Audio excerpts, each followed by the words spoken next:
कविता नरपाल पाटील केली सरपंच।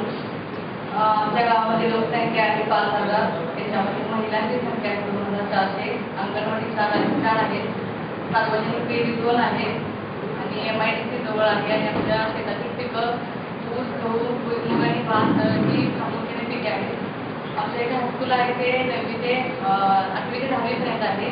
प्राथमिक शाळा ज्यामध्ये 1ली ते 7वी आहे। त्या शाळेमध्ये मुलं आमची शिक्षक आमची खूप चांगली आहेत। स्कॉलरशिपमध्ये राज्यात पहिली दुसरी आमच्या मुलं आलेली आहेत। नियमित ग्रामदेवते भोगवनाथ देवालय आहे, तसेच 3 देवळे आहेत आणि आमच्या गावाला प्रामुख्याने क्रीडांगण नाही आहे मुलांना खेळण्यासाठी। 2 शाळांसुद्धा क्रीडांगण आहे, क्रीडांगणाची आवश्यकता आहे।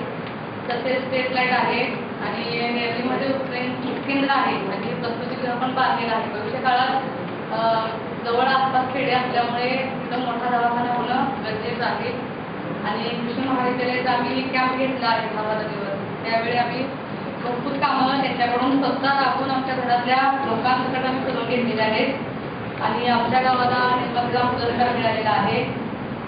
लेट मशीन वर्कशॉप आमच्या इथं भरपूर प्रमाणात आहे आणि आमच्या गावाचं वैशिष्ट्य म्हणजे अण्णासाहेब निवृत्ती पाटील हे आमच्या गावचे न्यायाधीश म्हणून आता बाहेर काम करत आहेत आणि बाबा निंबाळकर यांनी महालक्ष्मी पाणी पुरवठा त्याच्यातून 40 हेक्टर जमीन ओसाड होती, तर काही येत नव्हतं। त्यांनी स्वतः लक्ष घालून पुढं होऊन ती जमीन हाताखाली आणली आणि गरीब लोक असं समजून किंवा मोठे असं समजून काही त्यांनी हे केलेलं आहे, भेदभाव केलेला आहे। त्यांनी पाण्याखाली आणून सगळ्यांना पाणी पुरवठा केलेला आहे आणि आमच्या इकडे अपंग शैलेश नेर्लेकर म्हणून एकदम अपंग आहे, त्याला उठून बसता येत नाही, उभारता येत नाही। उभा केला तर तो उभा राहतोय, त्याच्या पद्धतीने जाऊन सुद्धा तो इथं बुद्धिबळ स्पर्धेमध्ये खेळून आलेला आहे, राज्य पातळीवर खेळून पहिला नंबर घेऊन आलेला आहे। हे आमच्या गावात वैशिष्ट्य आहे। त्याचीच बहीण सुनीता नेर्लेकर ही नायक तहसीलदार म्हणून आता काम करत आहे आणि मला एवढं सांगायचं आहे की हे सगळं सांगत असताना आता इथं प्रमाण पुरुषांचं जास्त आहे, महिलांचं कमी आहे आणि आता म्हणजे मुलींचं जे होत आहे, गर्भपात होत आहे, तो कुठंतरी महिलांनी पण थांबवलं पाहिजे, पुरुषांनी पण थांबवलं पाहिजे।